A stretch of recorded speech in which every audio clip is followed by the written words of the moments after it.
Hello everyone, welcome on my channel Sugyan the ray of knowledge by Sulekha Sahu, जहाँ के education section में हम लोग कवर करते हैं हर इम्पॉर्टेंट एजुकेशनल न्यूज़। तो आप लोग आज थंबनेल में देख ही चुके हैं कि गुड न्यूज़ है यूनिवर्सिटी एग्ज़ाम को लेकर के स्टूडेंट्स के लिए। तो आइए देखते हैं कि वो गुड न्यूज़ क्या है। मगर उसके पहले अगर आपने मेरा चैनल सब्सक्राइब नहीं किया है तो मेरे चैनल को सब्सक्राइब करके बेल आइकन ऑल कैटेगरी में ज़रूर प्रेस कर दें, ताकि आपको ऐसी ही एजुकेशनल न्यूज़ की नोटिफिकेशन सबसे पहले अपने मोबाइल स्क्रीन पर मिलती रहे। तो चलिए बढ़ते हैं न्यूज़ की ओर। फाइनल एग्ज़ाम पर अब प्रोफेसर एसोसिएशन भी यूजीसी के खिलाफ सुप्रीम कोर्ट में केस। जी हाँ, ये बिल्कुल ऑथेंटिक न्यूज़ ही आपको यहाँ पर मिलती है चैनल पर। इस मामले में पहली बार प्रोफेसर एसोसिएशन भी विरोध में उतरी। प्रोफेसर का केस भी छात्रों के साथ ही 31 जुलाई को सुना जाएगा। मतलब कि अभी 6 केस तो इससे कनेक्ट हुए थे, मैंने अपने पहले वाली न्यूज़ में बताया ही था। अब इसमें क्या है कि प्रोफेसर का केस भी जुड़ गया है, जो कि मतलब 31 तारीख को काफ़ी सारे केसेस के फैसले आने हैं। देखते हैं क्या आते हैं। छात्रों की परेशानी के साथ अब शिक्षकों की परेशानी से केस मजबूत। फाइनल एग्जाम और यूजीसी गाइडलाइन के खिलाफ लड़ाई लड़ रहे छात्रों को अब यूनिवर्सिटी और कॉलेजों के प्रोफेसर का भी साथ मिल गया है। इन प्रोफेसरों के एसोसिएशन की ओर से भी सुप्रीम कोर्ट में केस दाखिल कर दिया गया है। फाइनल एग्जाम होने से छात्रों के साथ साथ शिक्षकों को पेश आने वाली समस्याओं के बारे में भी कोर्ट को बताया जाएगा। इससे छात्रों के केस को मजबूती मिलेगी। सुप्रीम कोर्ट में यूजीसी के खिलाफ लड़ाई लड़ने के लिए अब पश्चिम बंगाल के प्रोफेसर सामने आए हैं। वेस्ट बंगाल कॉलेज एवं यूनिवर्सिटी प्रोफेसर एसोसिएशन की ओर से ये केस दायर किया गया है।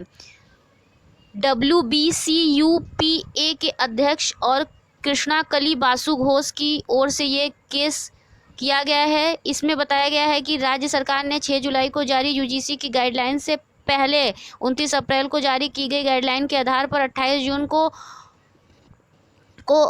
80-20 के फॉर्मूले पर रिजल्ट तैयार करने का नोटिफिकेशन जारी कर दिया था। अब 30 सितंबर तक परीक्षाएं अनिवार्य करना व्यवहारिक नहीं है।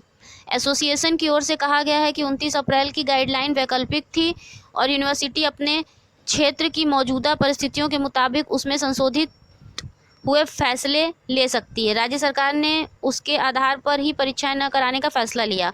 6 जुलाई को परीक्षाएं अनिवार्य करना छात्र और शिक्षकों के जीवन से खिलवाड़ करने की तरह है। इस गाइडलाइन को समाप्त करने की मांग की गई है। अब तक सिर्फ छात्र ही कोरोना महामारी के कारण आने वाली परेशानियों कोर्ट के सामने रखने वाले थे, लेकिन अब प्रोफेसर भी सुप्रीम कोर्ट को बताएंगे कि यूजीसी की गाइडलाइन से उनके सामने क्या दिक्कतें आएंगी। मुख्य रूप से ऑफलाइन मोड में फाइनल एग्जाम हुए तो शिक्षकों के सामने भी संक्रमण का खतरा उतना ही है जितना छात्रों के सामने है।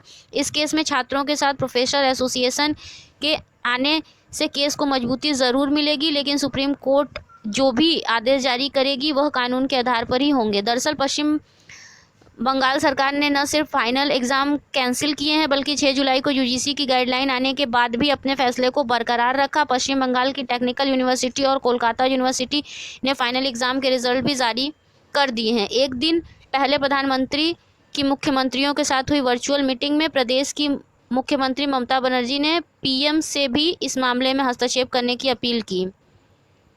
कोर्ट के आदेश पर तय होंगी गाइडलाइन। खैर, अब इस मामले में केंद्र या राज्य सरकार अब कुछ नहीं कर सकती। सुप्रीम कोर्ट में से निर्देश जारी होने के बाद ही फाइनल एग्ज़ाम पर केंद्र के फैसले को राज्य को मानना होगा।